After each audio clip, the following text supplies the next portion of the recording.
नमस्कार. बरं, आईने आधी मुलीला सल्ला द्यावा. ती प्रेमळ आहे, मनमिळाऊ आहे.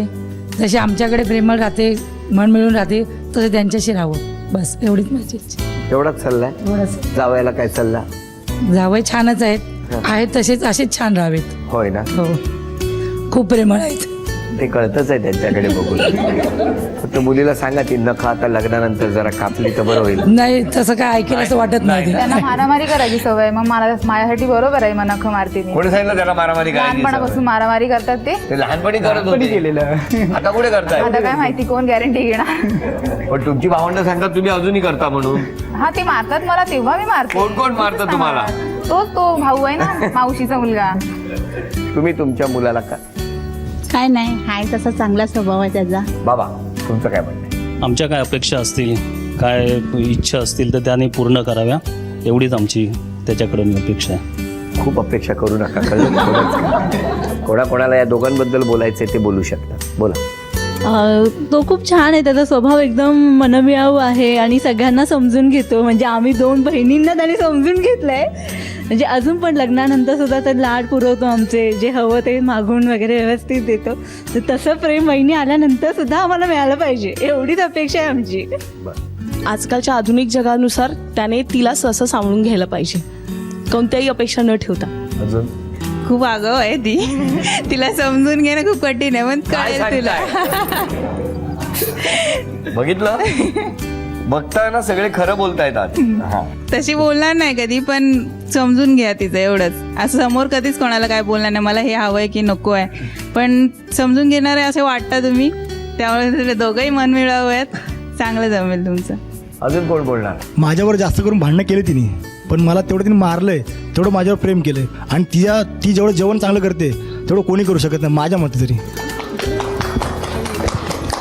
आता खरं खोटं म्हणजे एक विधान आणि त्यावर खरं खोटं, खऱ्या खोट्याचा खेळ आपण अनुभवूया.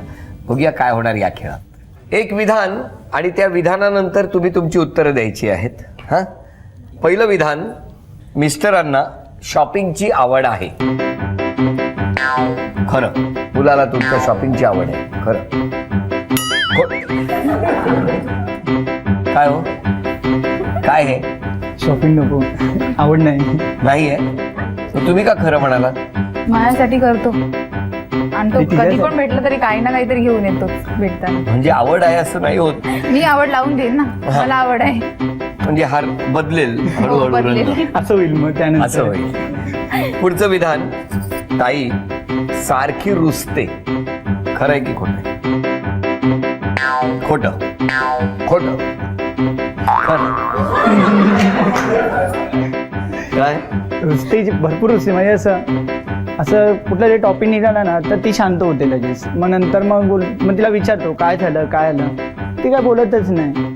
मग असं वाटतं की हां काय मी काहीतरी असं बोललोय का तिला. मग ती अशी शांत होते. मग परत मग तिला विचारतो काय आलं, काय नाही, मग होत असतं. मग असं मग ती थोडी रुसते विसते, मग थोडंसं मनवायला मग आवडतं मग तिला. अरे वा, बरं चाललंय.